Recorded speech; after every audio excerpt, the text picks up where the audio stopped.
नमस्कार, स्वागत है आपका। मैं हूं आपके साथ सुमित शर्मा। सतना से खबर है जहां पर तेज रफ्तार यात्री बस पलटी है। हादसे में 45 से ज्यादा लोग घायल हो गए हैं। 11 से ज्यादा लोगों की हालत नाजुक है। हादसे के वक्त 70 लोग बस में सवार थे। कोटा नागौद के रैकवार गांव के पास यह हादसा हुआ है।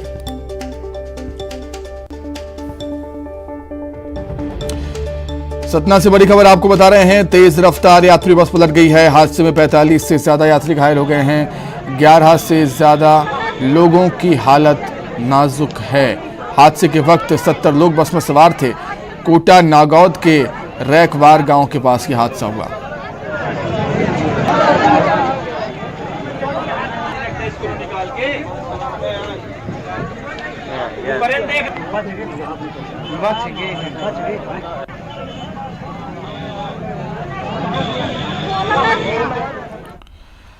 ज्यादा जानकारी के लिए हम बातचीत करेंगे। संवाददाता शिवेंद्र सिंह बघेल जुड़ गए हैं फोन पर। शिवेंद्र, क्या कुछ जानकारी है, किन परिस्थितियों में हादसा हुआ ये? देखिए, मैं आपको बता दूं कि तेज रफ्तार बस थी और आज चूंकि रक्षा बंधन है तो ऐसे में बसों में काफी संख्या में भीड़ आ जा रही है। और ये 52 सीटर बस थी और इसमें 70 से ज्यादा यात्री सवार थे। और जैसे ही रैकवाड़ा के पास नवोदय स्कूल के पास ये बस पहुंचती है, तेज रफ्तार बस थी और चाक की पटरियों से फिसलकर ये खेत में जा पलटी है। इस हादसे में 45 लोग घायल हुए हैं, जिनमें से 6 बच्चे भी हैं और इनमें से 11 लोगों की हालत गंभीर है, जिनको सतना जिला अस्पताल रेफर किया गया है। और जो बाकी जो घायल हैं उनका सामुदायिक स्वास्थ्य केंद्र नागौद में उपचार चल रहा है। जी बिल्कुल शिवेंद्र, त्योहारी सीजन में खासतौर से रक्षाबंधन के त्योहार के समय भारी भीड़ देखने को मिलती है बसों में, ट्रेनों में। और जैसा कि आप बता रहे हैं कि 52 सीटर बस में 70 लोग सवार थे, क्षमता से ज्यादा सवार थे। कहीं ना कहीं ये भी देखना था पुलिस को। आपको बता दूं कि त्योहार का मौसम चल रहा है और निश्चित रूप से ग्रामीण क्षेत्रों से बहुत बड़ी संख्या में लोग शहरों की ओर आते हैं, क्योंकि अपने रिश्तेदारों को जो भी बंधन होता है, रक्षा बंधन है, उस पर राखी बांधने बड़ी तादाद में लोग आ रहे हैं। तो ऐसे में परिवहन विभाग और पुलिस विभाग को चेकिंग अभियान चलाना चाहिए था, लेकिन ऐसा कुछ नहीं होता है। हाँ, अब हादसा हुआ है तो हो सकता है कि रस्मदागी की जाए, लेकिन एक बड़ी लापरवाही पुलिस और परिवहन विभाग के सामने आई है कि 52 सीटर बस में 70 से ज्यादा यात्री सवार थे और हादसे का शिकार हुए। जी शिवेंद्र, अमूमन हम देखते हैं कि जब भी कोई बस हादसे का शिकार होती है तब सबसे पहले ड्राइवर मौके से फरार हो जाता है। इस मामले में क्या कुछ देखने को मिल रहा है आपको? ड्राइवर की क्या कुछ जानकारी? देखिए, ये जो बस थी कोटा बस सर्विस की बस थी और कोटा से सतना आ रही थी। इसमें सत्यम सिंह नाम का एक चालक बस चला रहा था और जैसे ही हादसा हुआ, चीख पुकार हुई और स्थानीय लोग मदद के लिए पहुंचे। उसी का फायदा उठाकर बस चालक जो सत्यम सिंह है वो फरार हो गया है। हालांकि पुलिस ने मामला दर्ज करके तफ्तीश शुरू कर दी है और ड्राइवर की तलाश शुरू कर दी है, लेकिन घटनास्थल से ही बस चालक फरार हो गया है। जी ठीक है शिवेंद्र, बहुत शुक्रिया आपका तमाम जानकारी के लिए।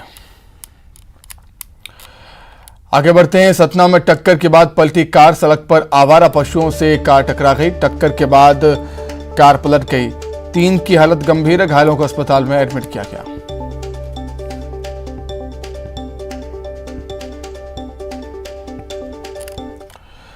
वहीं इंदौर में सेंट्रल जेल के बाहर महिलाओं ने प्रदर्शन किया है। जेल में बहनों को भाई से मिलने पर प्रतिबंध लगाया है। काउंटर के बाहर ही बहनों को अपनी राखियां जमा करानी होंगी। जेल में बंद भाइयों को राखी न बांध पाने से महिलाएं नाराज हैं, बहनें नाराज हैं। जेल में कुछ समय पहले एक कोरोना पॉजिटिव मरीज मिलने के बाद फैसला लिया गया था। ये जेल के सामने दोनों तरफ से सड़क को जाम कर दिया है महिलाओं ने। पुलिस और जेल प्रबंधन समझाने में जुटे हुए हैं।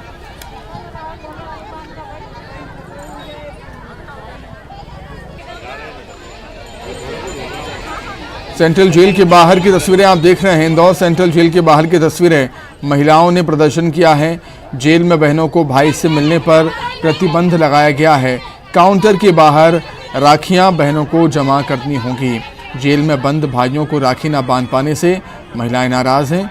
जेल में कुछ समय पहले ही कोरोना पॉजिटिव मरीज मिला था, जिसके चलते ये फैसला लिया गया कि रक्षाबंधन के त्योहार पर रक्षाबंधन नहीं मनाया जाएगा। सेंट्रल जेल के अंदर जो भी बहनें होंगी, जो भी महिलाएं होंगी, वो अपनी राखियों को काउंटर पर रखेंगी।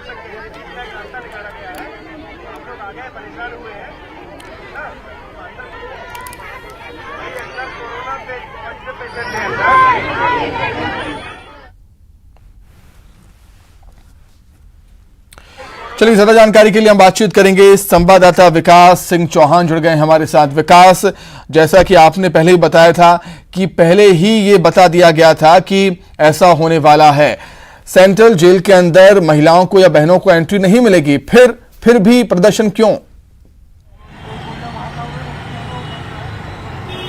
जी बिल्कुल सुमित, न सिर्फ प्रदर्शन बल्कि उग्र प्रदर्शन भी इसे कहा जा सकता है। पहले सेंट्रल जेल के बाहर महिलाएं बड़ी संख्या में एकत्रित हुई, उसके बाद में वह नजदीकी चौराहे पर पहुंची। हालांकि इस चौराहे को दूसरी तरफ से ब्लॉक कर दिया गया बैरिकेड्स लगा करके। इसके बावजूद भी बड़ी संख्या में जो महिलाएं हैं वो चौराहे पर पहुंची और सभी वाहनों को रोकने का प्रयास किया। हालांकि पुलिस कर्मियों की थोड़ी समझाइश के बाद वह सभी महिलाएं सेंट्रल जेल के बाहर एकत्रित हुई, लेकिन उसके बाद कुछ देर बाद जब उन्हें लगा कि उनकी मांग नहीं मानी जा रही, ये सभी जो महिलाएं हैं, जो बहनें हैं, उनकी मांग यही है कि उनको उनके भाइयों से मिलने दिया जाए, राखी मनाने के लिए उन्हें जेल के भीतर प्रवेश दे दिया जाए। लेकिन जब किसी प्रकार की उनकी मांग नहीं मानी गई, उसके बाद सभी महिलाएं चौराहे पर पहुंच गईं। तस्वीरों में दिखाने का प्रयास करेंगे कि आखिर देखिए कैसे वो सभी महिलाएं जो है वो चौराहे पर हैं और लगातार वाहनों को रोकने का प्रयास कर रही हैं। हालांकि जो पुलिस के जो अधिकारी हैं वो समझाइश दे रहे हैं, कोशिश कर रहे हैं कि किसी तरीके से चक्का जाम की स्थिति निर्मित ना हो। ऐसा पहली बार नहीं हुआ, बल्कि दूसरी या तीसरी बार इस चौराहे पर ये सभी महिलाएं पहुंची हैं। अब महिलाएं जो है अलग अलग गुट में बंट चुकी है। एक जो गुट है वो महिलाओं का वो चौराहे पर जमा है, वो लगातार प्रयास कर रहे हैं कि वाहनों को रोक दिया जाए। वहीं दूसरी ओर अगर बात की जाए तो एक महिलाओं की जो बड़ी संख्या में जो दूसरा ग्रुप है वो लगातार बना हुआ है सेंट्रल जेल के बाहर, वहां प्रदर्शन जारी है। आप देखिए तस्वीरों में जो महिलाएं हैं वो सभी वाहनों को रोकने का प्रयास कर रहे हैं। उनकी मांग यही है कि उन्हें जेल के भीतर किसी तरीके से प्रवेश दिया जाए। लगातार पुलिसकर्मियों की समझाइश ये देखिए इस वाहन को रोका गया है, इस वाहन को भीतर नहीं जाने दिया जा रहा है। ये महिलाएं, इन सभी की मांग यही है कि इनको जेल के भीतर भेज दिया जाए। अब देखिए यहाँ पर गाड़ी लाई गई, संभवतः ये माना जा रहा है कि इन सभी को इस गाड़ी के भीतर बैठाया जाएगा, यही माना जाए कि गिरफ्तारी या हिरासत में इन सभी को लिया जाएगा। आखिर अल्टीमेटली सुमित, जो इन सभी की मांग है वो यही कि इनको जेल के भीतर जाने दिया जाए। इन जो तय समय की ये लोग बता रहे हैं कि तय समय के बाद भी इन सभी को रोका जा रहा है, किसी प्रकार की इनकी सुनवाई नहीं हो रही है। लेकिन इसके इतर अगर बात की जाए तो सुबह से ही या एक दिन पहले से ही लगातार जेल प्रबंधन ने इस बात की जानकारी दी थी कि किसी प्रकार का कोई भी जो जेल के भीतर है वो नहीं जाएगा। उनके पीछे दलील और दावा यही था कि बीते दिनों कोरोना संक्रमित मरीज एक जेल के भीतर मिला था, इस वजह से राखी इस बार भी जेल के भीतर नहीं मनाने दी जाएगी। आप देखिए यहाँ पर लगातार नारेबाजी की जा रही है जेल प्रबंधन और पुलिस प्रशासन के खिलाफ। लगातार इन लोगों की मांग यही है कि जेल के भीतर जाने दिए जाए। पुलिसकर्मी और जेल प्रबंधन ने तो लगातार समझाइश दी इनको।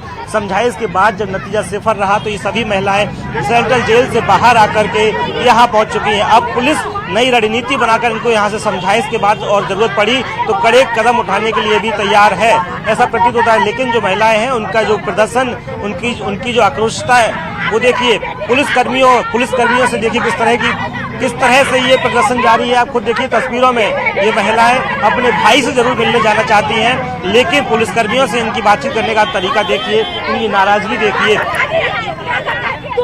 सीधी तस्वीरें देखिए सुमित। ये तुम्हारी इंसानियत है। तुम्हारे बीबी बच्चे इस तरह की तस्वीरें सुमित आमतौर पर सुबह से देखने को मिल रही है। ये सभी जो महिलाएं हैं इस तरह के अलग अलग गुट बने हुए हैं और चौराहे के साथ साथ सेंट्रल जेल पर सभी का प्रदर्शन चल रहा है। पुलिस के लिए बड़ी चुनौती बनी हुई है कि कैसे आखिर इन सभी को समझाइश दी जाए, कैसे इन सभी को मौके से हटा दिया जाए, आखिर बीच का रास्ता क्या निकाला जाए। जेल प्रबंधन किसी तरीके से मानने को तैयार नहीं है। जेल प्रबंधन नहीं चाहता है कि किसी को जेल के भीतर जाकर राखी बनाने की अनुमति दी जाए, इसलिए वैकल्पिक इंतजाम उन्होंने किया कि जेल के बाहर ही काउंटर बना दिया जाए, वहां जाकर के उन सभी को की राखियां एकत्रित की जाए और उनके भाइयों तक पहुंचा दी जाए। ये देखिए आप कितनी आक्रोशित है महिलाएं और सभी लोग तस्वीरों में देखिए सुमित, तस्वीरों में दर्शक भी देख सकते हैं कि इस चौराहे पर किस तरह का विरोध प्रदर्शन चल रहा है। जो महिलाएं हैं आक्रोशित हैं, उनके आक्रोश का स्तर देखिए। पुलिसकर्मियों से लगातार हुज्जत जैसी स्थिति निर्मित हो रही है। शालीनता से पुलिसकर्मी लगातार समझाइश देने का प्रयास कर रहे हैं। तो जब कुल जमा यहाँ पर एक पुलिसकर्मी है जो समझाइश देने का प्रयास कर रहे हैं, लेकिन इसके साथ साथ जो महिलाएं, जो बहनें जो है, जो अपने भाइयों से मुलाकात के प्रयास कर रही है, वो लगातार यही मांग कर रही है किसी भी तरीके से उन्हें जेल के भीतर दाखिला मिल जाए, जेल के भीतर प्रवेश दे दिया जाए और अपने भाइयों से मुलाकात करवा दी जाए। ठीक है विकास, बहुत बहुत धन्यवाद आपका तस्वीरें हम तक पहुंचाने के लिए, जुड़ने के लिए आपका बहुत शुक्रिया। आगे बढ़ते हैं। जगदीप धनखड़ आज भारत के उपराष्ट्रपति पद की शपथ लेंगे। इससे पहले जगदीप धनखड़ ने एनडीए उम्मीदवार के तौर पर उपराष्ट्रपति चुनाव में विपक्ष की उम्मीदवार अल्वा मार्ग्रेट को हराया था। शपथ लेते ही जगदीप धनखड़ देश के 14वें उपराष्ट्रपति बन जाएंगे। जगदीप धनखड़ के शपथ ग्रहण समारोह में राष्ट्रपति भवन के मानदंडों के अनुसार कोरोना प्रोटोकॉल का पालन किया जाएगा। आज दोपहर 12:30 बजे शपथ ग्रहण समारोह होगा।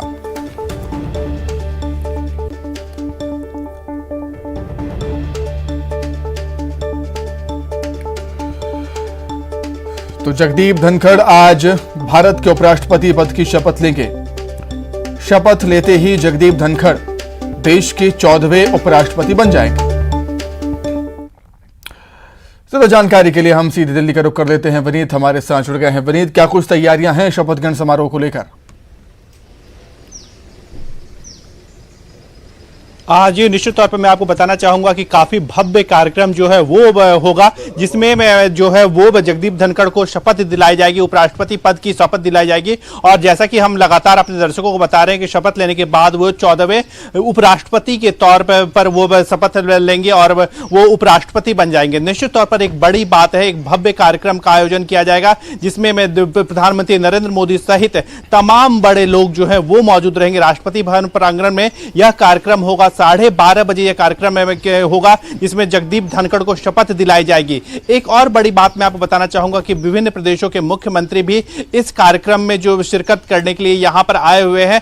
तो इस कार्यक्रम को भव्य बनाने की पूरी कोशिश जो है, पूरी तैयारी जो है वो यहां पर की जा रही है। प्रधानमंत्री नरेंद्र मोदी भी बनेंगे। एक और बड़ी बात मैं आपको बताना चाहूंगा कि राजस्थान से वो आते हैं, तो राजस्थान में भी काफी तैयारियां की गई है। यहां पर भी हमने देखा है कि जैसा जब उनको वो चुनाव जीत गए थे, उसके बाद बीजेपी ने काफी भव्य कार्यक्रम किया था। प्रधानमंत्री नरेंद्र मोदी सहित तमाम बड़े लोगों ने उन्हें शुभकामनाएं दी थी, जीत की बधाई दी थी। और अब उस जीत के बाद आज 12:30 बजे उपराष्ट्रपति पद की शपथ जो है वो जगदीप धनखड़ लेंगे। जी ठीक है वनीत, बहुत धन्यवाद आपका तमाम जानकारी के लिए। आगे बढ़ते हैं। दिल्ली में एम्स में भर्ती कॉमेडी किंग राजू श्रीवास्तव की तबीयत अभी भी नाजुक बनी हुई है।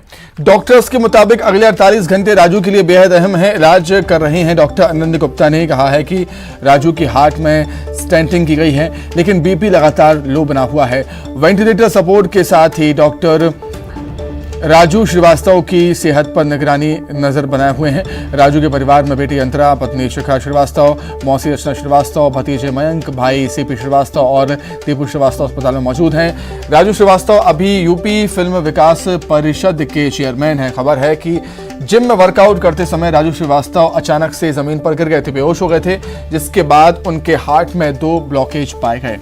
हालांकि डॉक्टर्स ने राजू की दोनों धमनियों में सफल स्टेंटिंग के जरिए ब्लॉकेज हटा दिया है, लेकिन अभी भी उनकी हालत नाजुक है।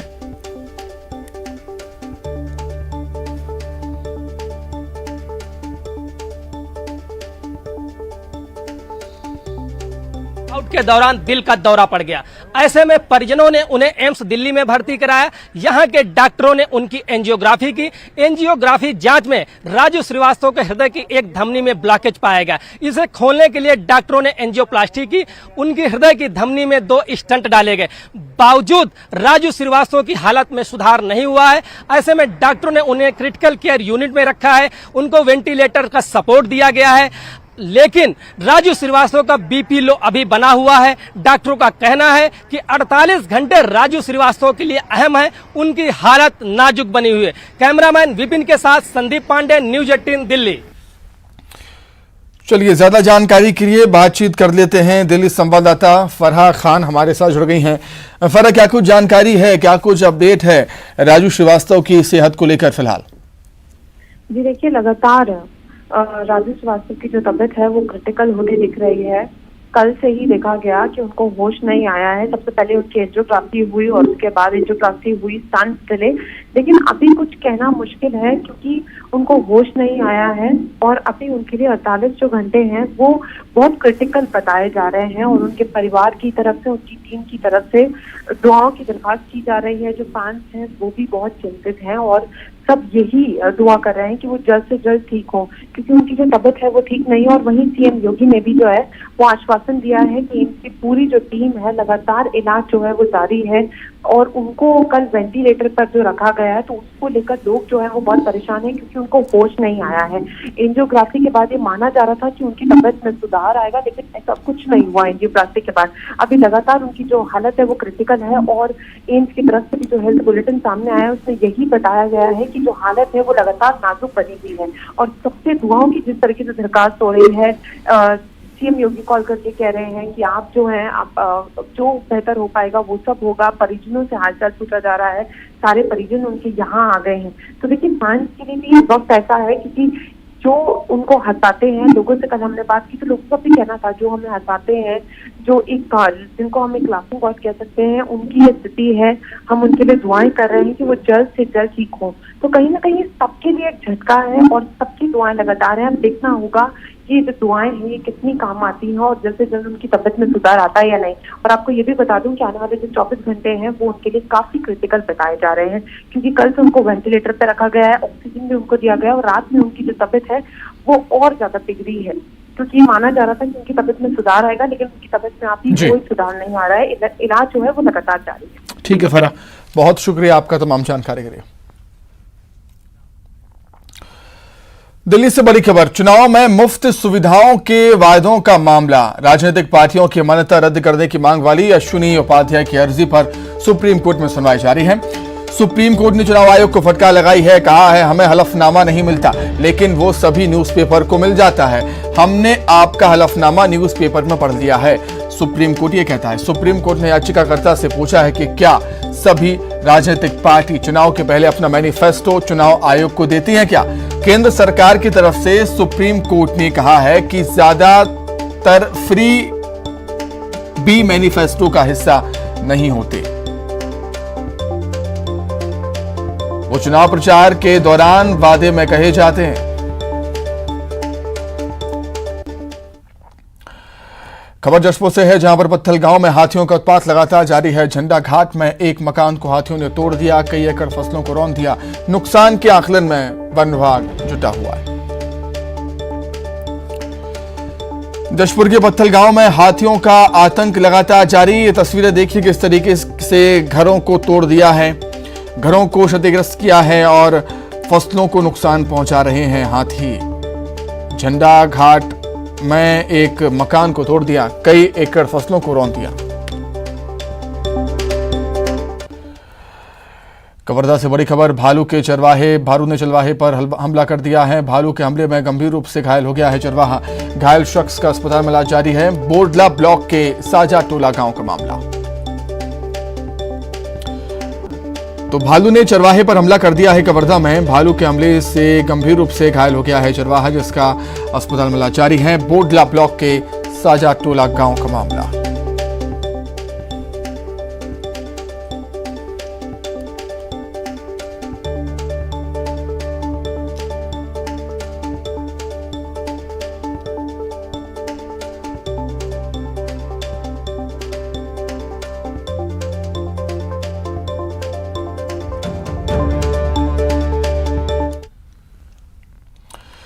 जशपुर में पत्थलगांव इलाकों में हाथियों का उत्पात जारी है। कोडेकेला और आसपास के गांवों में उत्पात लगातार जारी है। खेतों में लगी फसलों को हाथी रौंद रहे हैं, नुकसान पहुंचा रहे हैं। कोडेकेला नर्सरी में मौजूद है 14 हाथियों का दल। वन विभाग लोगों को हाथियों से दूर रहने की सलाह दे रहा है।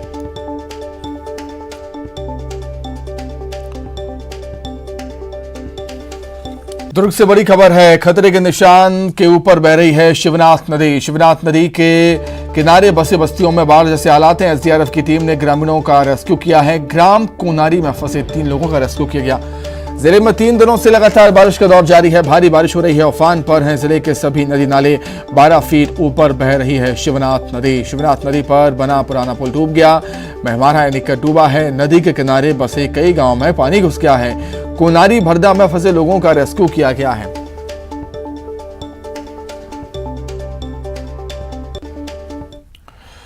बारिश से बेहाल बलौदाबाजार में मूसलाधार बारिश से लगातार लोग परेशान हो रहे हैं। जिला तरबतर हो गया। कई स्थानों पर आवागमन बंद है। जान जोखिम में डालकर रास्ता पार कर रही हैं लोग। पुल पर पानी के बीच गुजर रही है यात्री बसें। भारी बारिश से सारंगगढ़ मुख्य मार्ग बंद है। शबरी पुल के कुछ ही फीट से नीचे पानी बह रहा है और अगर हालात ये रहे तो शबरी पुल के ऊपर से पानी बहने लगेगा। ये तस्वीरें देखिए। बलौदाबाजार में भी मूसलाधार बारिश का दौर जारी है। कई स्थानों पर आवागमन बंद है। जान जोखिम में डालकर लोग रास्ता पार कर रहे हैं। प्रदेश में पिछले कुछ घंटों से लगातार बारिश के बाद नदी नाले उफान पर हैं। प्रदेश की सबसे बड़ी नर्मदा नदी का जलस्तर लगातार बढ़ने लगा है। तवा डैम और बारना डैम से लगातार पानी छोड़ा जा रहा है। शहरों में भी भारी बारिश के चलते आफत हो गई। इंदौर भोपाल सबसे ज्यादा प्रभावित है बारिश से। इंदौर में तो कई कारें बह गई हैं। सागर में सुनार नदी कल देर रात उफान पर आई जिससे निचली बस्तियों में पानी भर गया। वहीं बैतूल में भी बारिश की वजह से लोगों को परेशानी हो रही है।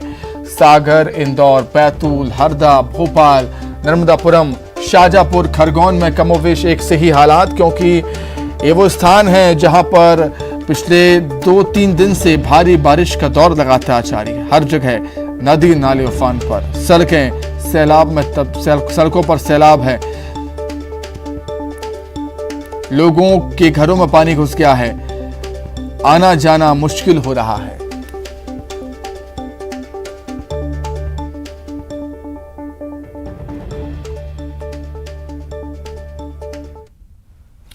प्रदेश में 2 दिन से हो रही बारिश से नदी नाले उफान पर आ गए हैं। कई बांधों के गेट खोलकर पानी छोड़ा जा रहा है। आगर मालवा के कुंडालिया डैम के गेट खोले गए।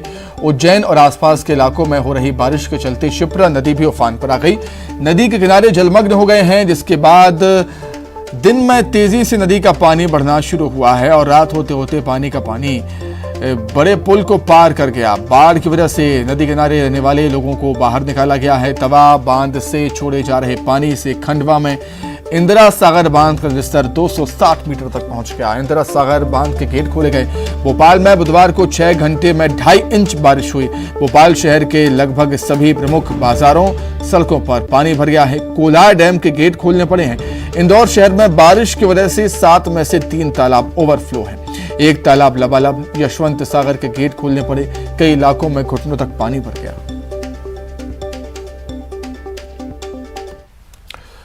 कोंडागांव से खबर है, जहां पर मोहन मरकाम ने मनाया है रक्षाबंधन का त्योहार। पीसीसी अध्यक्ष ने बंधवाई है राखी। महिलाओं और छात्राओं से राखी बंधवाई है मोहन मरकाम ने। तिरंगा यात्रा पर निकले हैं मोहन मरकाम। विधानसभा क्षेत्र में 75 किलोमीटर की पदयात्रा कांग्रेस कर रही है।